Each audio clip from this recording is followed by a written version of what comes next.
This is Happiness Solved with America's happiness coach, Sandee Sgarlata.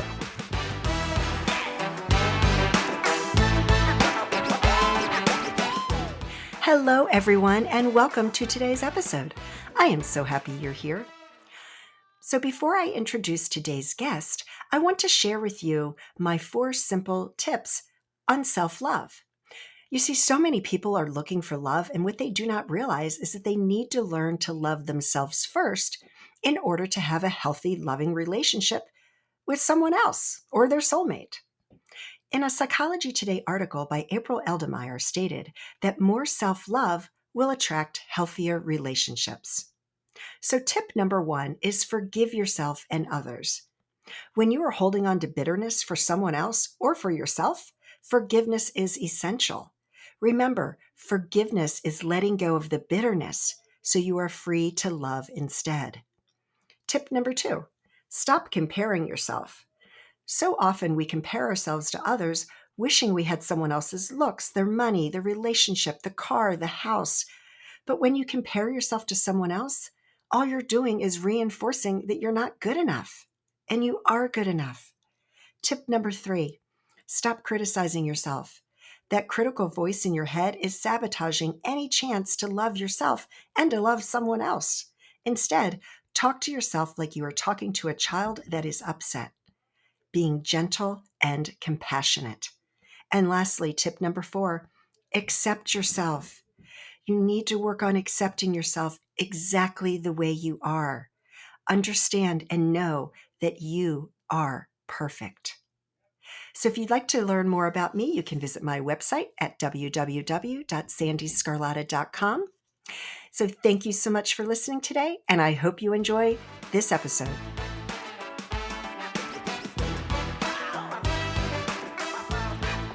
Today's guest is Cindy Villanueva.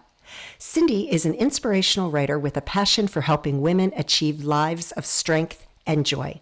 She is a 7th degree black belt master instructor and owner of the Ernie Reyes World Martial Arts in Austin, Texas. That is incredible. Her love of teaching led her to become an adjunct professor at Concordia University, Texas, where she teaches undergraduate marketing and graduate marketing management and leadership. She speaks regularly on leadership and women in business. Cindy is going to share with us about her book, Don't Fight Mad, A Black Belt's Quest to Recapture Joy. And she is going to map out for us all the steps that she uses to really just, get right back into the ring when you have these life derailments. So stay tuned. This is a really great interview.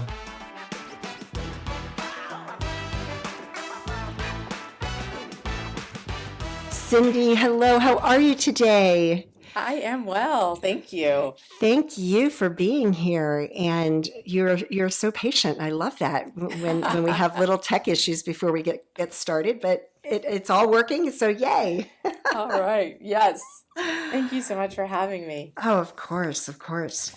So it sounds like you have a really interesting story, and I love to hear people's stories. That's what this podcast is all about, and it sounds like you've had some things you've had to deal with in life, and I don't know the whole story, which is perfect because I like to hear it, for the first time.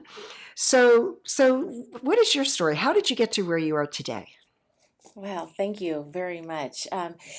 So I was born in California to a very wonderful, loving family. My dad was a migrant farm worker, came from Mexico, and when we were growing up, I have a younger brother, he really stressed education, and we worked really hard in school, and I did very well in school, and I went off to college, and I was kind of the golden girl in my family because, again, they come from just such poverty, and so I went off to UCLA and thinking that my life was, all mapped out. I was going to go to UCLA and get a degree in political science, and then I was going to come back to Northern California and go to law school, and one day I would be a senator from the great state of California. I had the whole thing mapped out. Wow, that's incredible. I was that kid. And I had no intention of being married, had no intention of having children, and then my freshman year in college, I got pregnant. And Okay. Well, I life came happens when home we're and busy making other plans, right? indeed, indeed. And I came home and I had a baby and had some time where I thought I would, try to make it work with my daughter's father, and that ended up being a total disaster and, domestic abuse. And so then I tried raising her by myself. I ended up getting married when she was 3 and had a couple more kids, had my 2 older sons, was married and was a stay-at-home mom for 15 years. That marriage ended, and then I was single for 8 years and, just devoted myself to my sons because my daughter was moved out by that point and, tried to figure out what on earth I was going to do with my life that had gone completely different direction than I'd intended. And had always kind of dabbled in school because I always had my parents' voice in the back of my head saying, education, education. And so I ended up, getting my bachelor's degree finally when I was 40 years old. And Congratulations. thank you, thank you. And, did it at night, worked all day long trying to keep a roof over our heads and raising my sons, and ended up remarrying after 8 years of being divorced. And that was another disaster, much worse even than the Oh first. my gosh, I'm so sorry. Yeah, but you know what? There's so much to learn from every one of these sort of life derailments. And I ended up getting my MBA when I was 50. I wrote a book about the whole experience when I was 59, was when I published my book, Don't Fight Mad. And in the midst of all of that, when my kids were, let's see, 8, 10, and 13, they started doing martial arts. And I started doing it with them just to have something fun to do with them. And ended up learning some incredible, valuable life lessons that really informed the book. And the title of the book, Don't Fight Mad, actually came from a time when I was probably a blue belt. So, I mean, I wasn't even a black belt at that point. And whenever I would spar, if somebody would score points on me, I would get so angry and I would just fight harder and fight harder. And I had an instructor one time who stopped me and he said, Cindy, don't fight mad.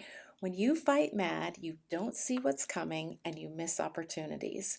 And Mm, talk about a life lesson. I mean, yeah, that's something you should tattoo on your arm, right? And right. so I have remembered that for 20 years, and it really, that became the title of the book because it was just perfect. And so I go through all of these different steps where I use martial arts as sort of a metaphor for how do you bounce back when life does derail you, when it kicks your legs out from under you, whether it's, divorce or some other kind of loss or some other kind of tragedy. I mean, you don't have to be a martial artist to follow the steps that I kind of go through to get yourself back up and get yourself back in the ring.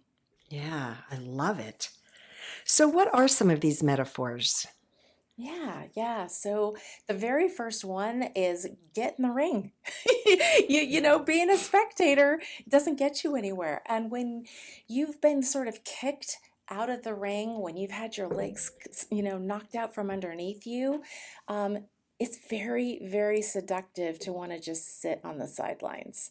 And one of the things I term it is like it's a vanilla lifestyle. It's beige. It's cheese pizza. It's nothing exciting, but we stop taking risks. And when we're young and everything is exciting, I mean, think about a baby who's starting to toddle around and they're like, put me down. I want to do it myself. And they look for opportunities to learn new things.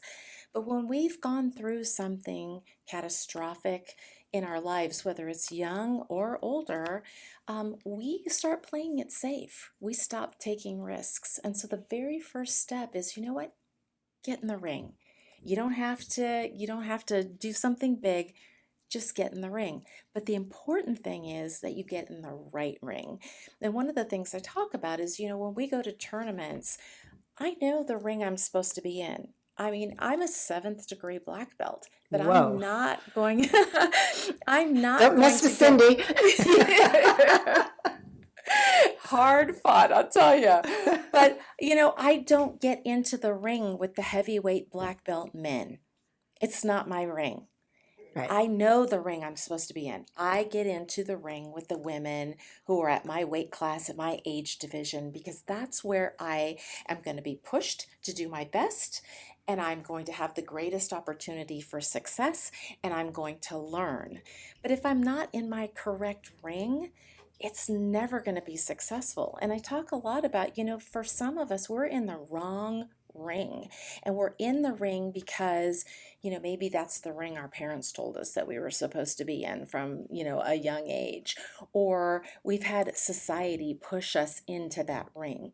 But it's not the right ring for us. And so one of the things that we need to do is we have to really do a lot of self-evaluation. What's my right ring? If I look around and I'm, a CPA and I'm miserable and I realize, what? I really should be a painter. Get out of the ring. Get in the right ring where you can truly succeed. And then the next step is to get prepared. So when I send some of my students out to a tournament and they get into the ring, I don't just throw them out there. They have to have the gear on. They have to have the headgear. They have to have their gloves. They have to have a chest protector. They have to have all the things that are right to get into that ring. And so for me, getting prepared to get back into the ring was I had to go back to school. I had been a straight A student in high school. I was recruited by colleges all over the country. I knew from my parents education was such a big deal. But, then I dropped out of college as a freshman. I kind of dabbled in school. I went back to San Jose State for a while. I was always going to junior college, taking classes. But when I knew it was time for me to get back in the ring, I knew I have to finish my degree. And so I went to night school and I worked really, really hard to finish that degree. For some of your listeners, it's going to be going back to school. But maybe it's something different. Maybe you're just super stressed out and you just need to chill out, and getting prepared for you means signing up for some yoga classes or learning how to meditate or signing up for those pottery classes or getting involved into a group. One of the things that I did when I was going through my second divorce was, my ex-husband had cheated on me numerous times, and I was in counseling, and my counselor said, "Hey, Cindy, I'm putting together this group of women. There's going to be 6 women. It's a 12-week program. I'd really like for you to join the group. It's going to be one night a week." And I said, "You've got to be kidding me. No, thank you. The last thing in the world I want to do is sit around with a bunch of women and talk about our cheating husbands. No thanks." And he said, "No, no, no, no, that's not what this is about. These are all strong women just like you. This is going to be around identity, reclaiming your life." And I was like, "Oh my gosh, I really don't want to do this." But I said, "Okay, I will come, but I'm going to come one time. And if I don't like it, I'm out." He said, "That's fine. Just come." So I will tell you that that was 10 years ago, and we still meet every month. And Wow. what I found was this incredible group of women who we have supported each other over the years through divorces, through remarriages, through births, through deaths. I mean, when my mom died 10 years ago, they were there for me.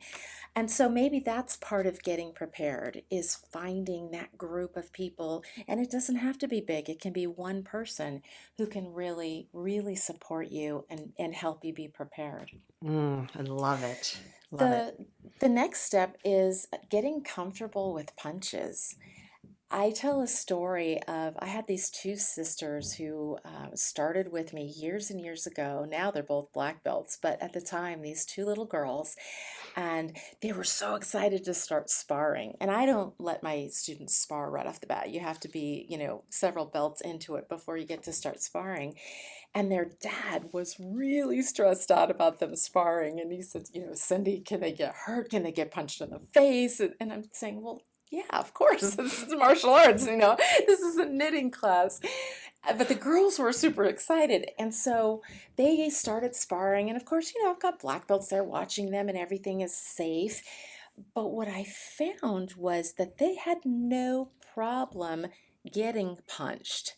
they had problems punching. And Mm. every time they would punch, I would hear this, I'm sorry, I'm sorry. And I'm stopping thinking, what is going on here? And so I started really paying attention, and I found that it was all my girls. The boys weren't doing it, the girls were doing it.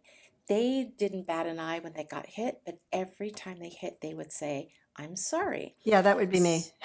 Yeah, because we're not socialized to strike back, whether it's actually physically or verbally or emotionally in any way. We're socialized to take the punch. So Mm. what I found was I had to sit down with my girls and say, okay, we're not doing this. You are okay. If you hit and you feel like you hit too hard, and that happens sometimes, you are welcome to say, are you okay? But I don't want to hear, I'm sorry. And I gave them a couple of weeks to do it. Well, they were still doing it. So finally, I got to the point where I said, if I hear the words, I'm sorry, you're doing push-ups.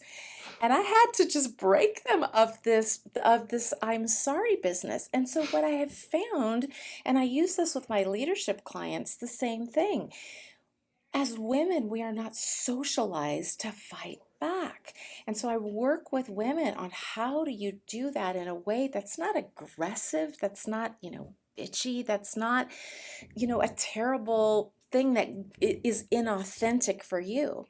But how do you fight back in a way that's really authentic to you and your morals and your character and your values? And so that's the fourth step in the book.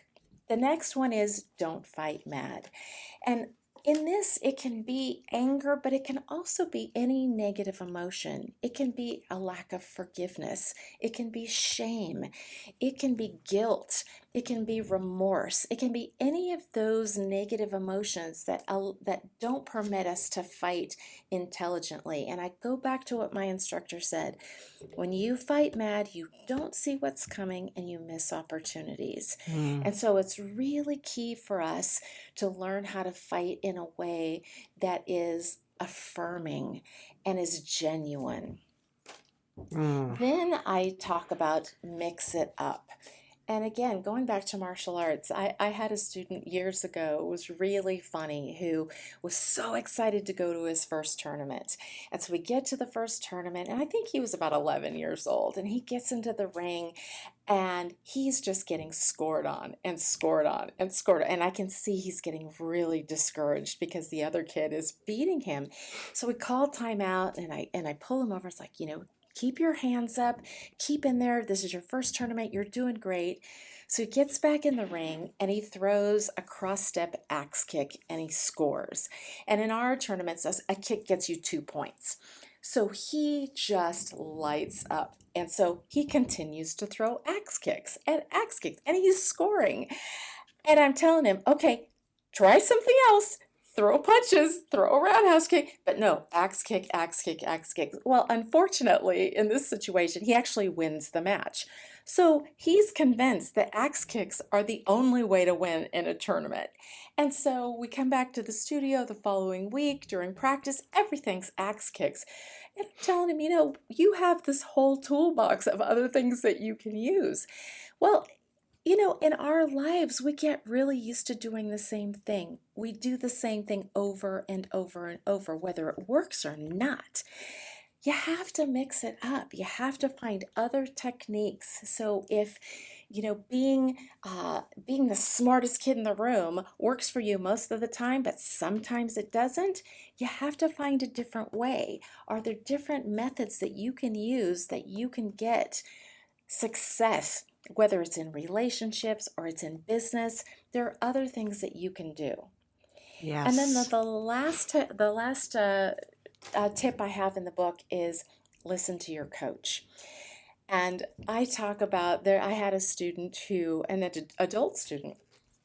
We trained and we trained. We get to a tournament, and she gets into the thing, and she's not listening to a word I'm saying. She's just doing whatever. And I'm shouting from the sidelines, telling her what techniques to throw. She's not listening to a word. Until you can do it yourself, you have to listen to your coach. So, what does that mean for real life? You have to have somebody who believes in you. even when you don't believe in yourself. Somebody who sees the good in you, who understands what you're capable of. And you have to listen. You can't just ignore those people. There will become a time when you're strong enough and you're capable enough that you aren't going to need to have that person in your corner, pumping you up. But until you get to that point, you have to find that person. And it doesn't have to be 10 people, but find one person who's always going to be in your corner. And that doesn't mean somebody who's going to just, tell you you're fabulous all the time and not tell you the truth, because that's inauthentic. You need Right. somebody who's going to tell you, hey, you know what? That was dumb. Don't do that again. Or that was fantastic. Let's try that again. Or I believe in you. I know you're more than you think you are. And I know you're really down on yourself right now. But listen to me. You are stronger than you know. You are smarter than you give yourself credit for. Come on, let's do it again. Let's do it again. Find that person. And then I really wrap up the book with, once you get to the point where you have found your ring, you've gotten prepared, you're seeing success. Now, you know what? Don't take those lessons and just put them on the shelf. You need to share those lessons with someone else, because there's another woman out there who's a few steps behind you, and she needs a little encouragement and she needs that help. So as we go through life and as we have that success, it is absolutely, I believe with all my heart, it's the reason I wrote this book. It is imperative that we share those lessons with somebody else, whether that's with a younger woman, whether that's with a daughter, whether that's with an older woman who's in the middle of, trauma. She's, 60 years old, and she's just got divorced after 30 years of marriage and has no idea what to do with her life. There are women everywhere who need to hear your story. And it's really imperative on us to share those stories with grace. Yes. Wow. We are going to take a quick break from today's interview because I am so excited to tell you about a new program that I've just rolled out. It includes 2 group coaching calls each month to help you create the lasting happiness you so desire. It's only a $50 a month investment in yourself, and you are worth it. So visit www.sandeesgarlata.com/courses to sign up. I hope you enjoy the rest of today's interview.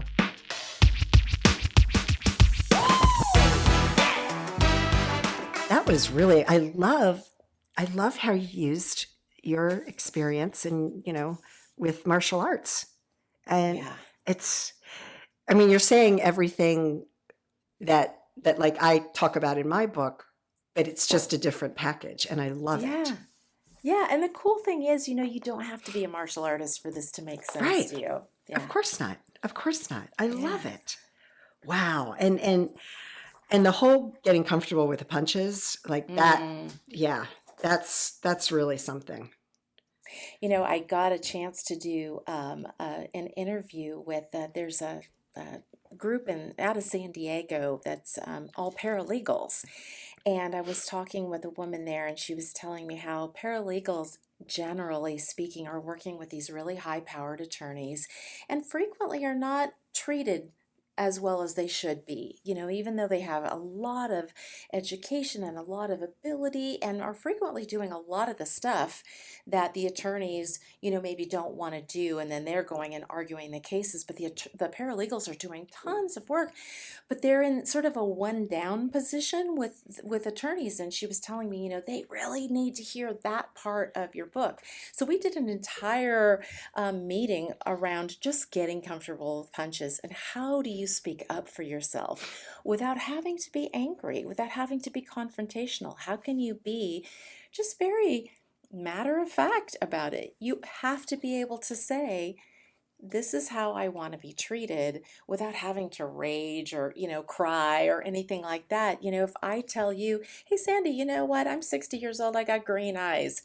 I can say that all day, right? That's just a matter of fact. Well, I should also be able to say, the way you spoke to me in that meeting, I don't appreciate that. And I'm sorry. If that's the way that it's going to be going forward, then we need to stop working together. Right. And not have to, get all bent out of shape. I should be able to say it just as matter of factly. Well, exactly. And I'm just thinking that, you know, depending on who you're speaking to, some people tend to get on the defense regardless, and that doesn't Yes. matter. What Hmm. matters is that you're speaking your truth and you're sticking up for yourself. And by doing that, Absolutely. you're showing yourself self-love. Yes, yes, absolutely. And the truth of the matter is, there's lots of people out there who have lousy boundaries. And if they don't have good boundaries, they're not going to respect yours. You have to respect your own boundaries. There's nobody who's going to do it for you. Exactly. Oh my gosh, Cindy, this has just been incredible. So I, we didn't really talk too much about your level of black belt, but you did say you're a seventh degree black belt. Now, I at am. what age did you achieve that level?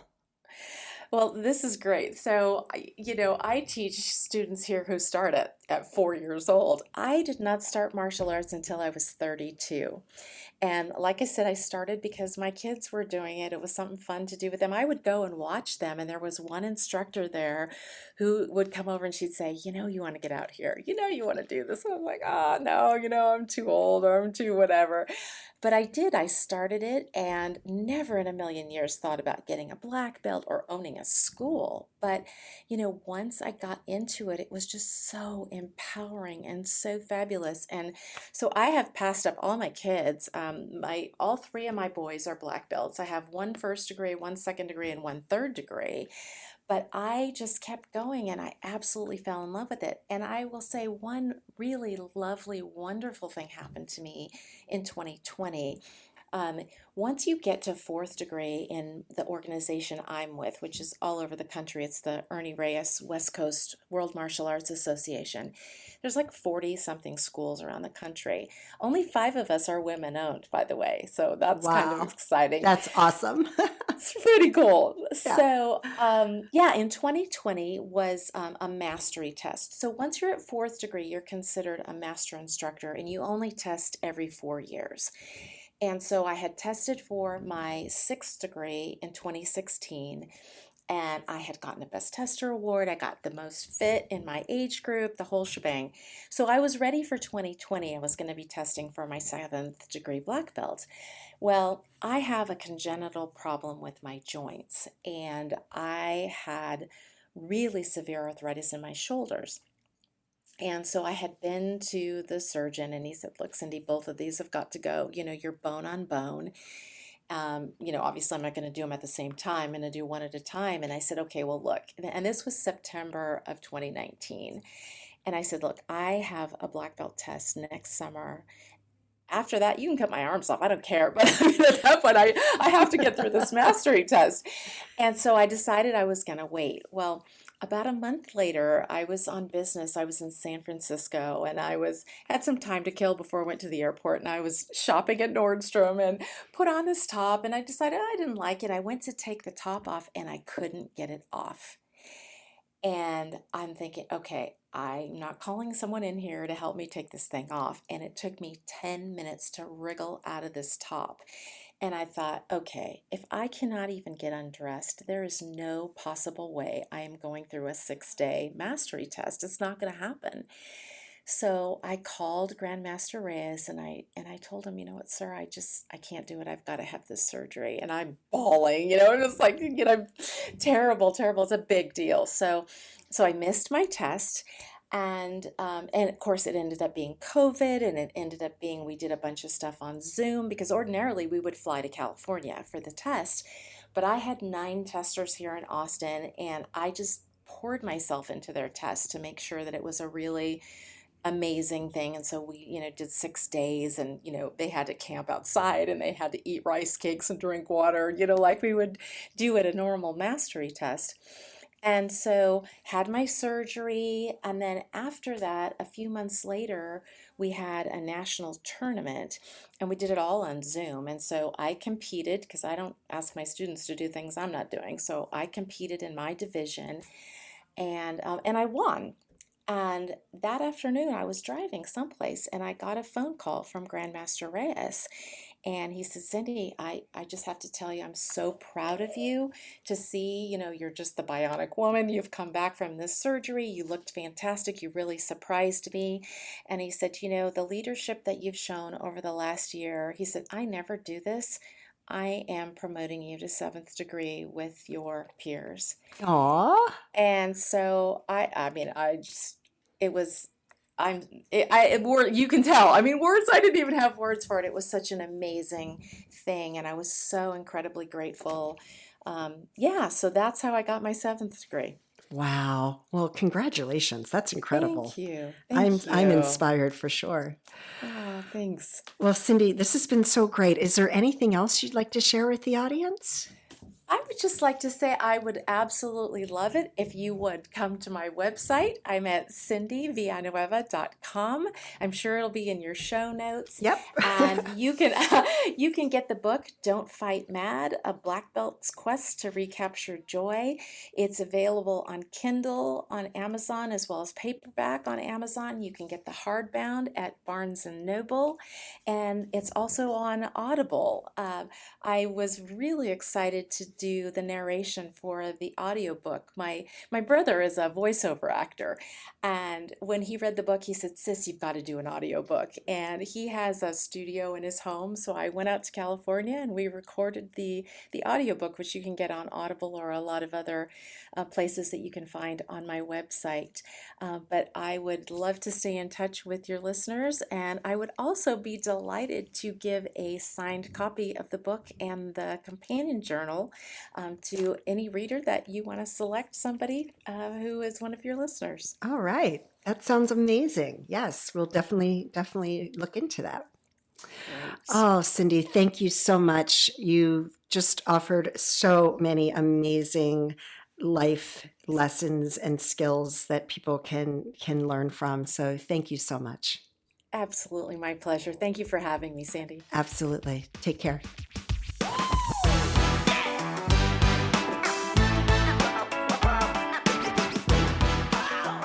Well, I have to say, I am incredibly impressed with Cindy and everything that she has accomplished. Seventh degree black belt, whoa, that's incredible. So Cindy would like to send one of the listeners an autographed copy of her book. So if you would like to be considered for that, please email me at sandeesgarlata.com and put in the reference line, Don't Fight Mad, and I will do a drawing and make sure you send me your contact information and we will get that book to you. So you can visit Cindy's website, cindyvillanueva.com, and that will be in the show notes. Her book can be purchased on Amazon in all the different formats, which is great. So please check that out. And as always, thank you so much for joining me today. My website is sandeesgarlata.com. Please follow me on Instagram and Facebook at Coach Sandee Sgarlata. Please subscribe to this and leave me a review. If you like the content I'm presenting, please leave me a review. That would be so much appreciated. So again, thank you for listening. I hope that you and your family stay safe and healthy and that your lives are filled with peace, joy, and happiness. Take care, everyone.